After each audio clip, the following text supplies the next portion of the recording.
Bamunara industries welfare অ্যাসোসিয়েশনের উদ্যোগে বুধবার দুপুরে শিল্পোন্নয়ন পরিকাঠামোর পুনরুজ্জীবন এবং নতুন বিনিয়োগ আকর্ষণের লক্ষ্যে এক গুরুত্বপূর্ণ মত বিনিময় সভা অনুষ্ঠিত হলো। সভায় প্রধান অতিথি হিসেবে উপস্থিত ছিলেন পশ্চিমবঙ্গ সরকারের পূর্ত ও জনস্বাস্থ্য কারিগরি দপ্তরের মন্ত্রী ডাক্তার অজয় কুমার পোদ্দার। উক্ত সভায় এলাকার বহু বিশিষ্ট শিল্পপতি ও নতুন উদ্যোক্তারা অংশ নেন। তারা শিল্পবান্ধব পরিবেশকে আরো শক্তিশালী করা, বর্তমান চ্যালেঞ্জ এবং পরিকাঠামোগত সমস্যা নিয়ে মন্ত্রীর কাছে একাধিক গঠনমূলক প্রস্তাব তুলে ধরেন। আলোচনায় মন্ত্রী ডাক্তার অজয় কুমার পোদ্দার শিল্পপতিদের আশ্বস্ত করে জানান, বর্তমান রাজ্য সরকার শিল্পোন্নয়নকে বিশেষ অগ্রাধিকার দিয়ে কাজ করছে।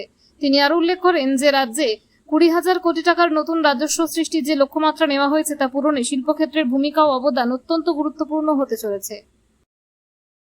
हम लोग एक ऊंचाई तक पहुंच सके और ये हम लोग का टारगेट है कि इस साल में ही हम लोग कुछ करके दिखाएं।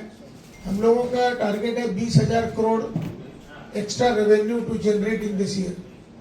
नहीं तो इस बंगाल को वापस सुधारना, आर्थिक स्थिति पे लाना बहुत असंभव सा कार्य है। अगर सीएमडी से मिलना चाहें तो आपका एक डेलीगेशन में खुद चलूंगा आप लोगों के साथ। ऐसा आप लोग पूर्ण रूप से सुझाव बनाएं जो कि कार्यकारी हो सके। सरकार आपके साथ है, वो केंद्र सरकार की एक योजना है तो उन लोगों को भी साथ देना है इंडस्ट्रियल ग्रोथ में। तो सीएमडी से एक अपॉइंटमेंट लेके हम लोग एक साथ मिल सकते हैं और एक कार्यरत प्रणाली का हम लोग डेवलपमेंट कर सकते हैं।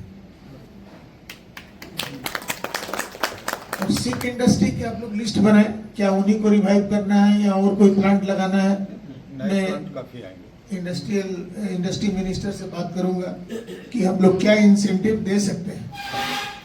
और 21 तारीख से केंद्र में बजट सेशन शुरू होने के बाद अब ये वर्षाकालीन सत्र शुरू होगा तो हमारे मुख्यमंत्री ने कहा है कि आप लोग करस्पॉन्डिंग डिपार्टमेंट के जो मिनिस्टर्स हैं वहां पर जाकर केंद्र से क्या क्या योजनाओं को ला सकते हैं और स्टेट को कितना लाभान्वित कर सकते हैं, ये आपका प्रयास है।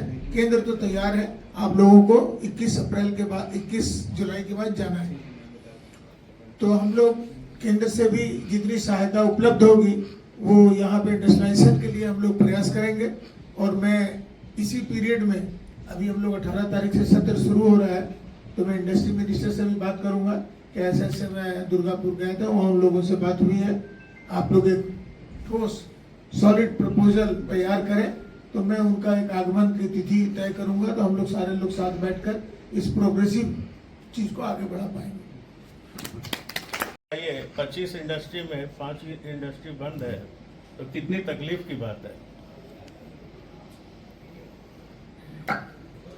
कोल के बारे में एक बात और मैं बोलना चाहूँगा कि जो छोटी इंडस्ट्रीज है, जैसे स्पंज आयरन तो लार्ज कंज्यूमर है कि उनका बेसिक रॉ मटेरियल है, किंतु इसके अलावा रोलिंग मिल्स और जो छोटी इंडस्ट्रीज है तो उनको पहले कोयला का सिस्टम था वेस्ट बंगाल मिनरल डेवलपमेंट से कि ECL के थ्रू से वेस्ट बंगाल मिनरल डेवलपमेंट से कोयला उनको कुछ मिलता था, परंतु पिछले 5-7 वर्षों में वो डिसकंटिन्यू हो गया।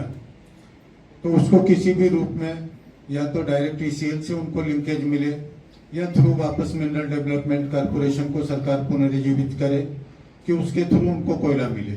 तो जो छोटी इंडस्ट्रीज हैं तो उनको भी कोयला सही दाम में मिल सके, उससे उनके लिए बहुत सुविधा होगी और नई इंडस्ट्रीज भी ग्रो करेगी।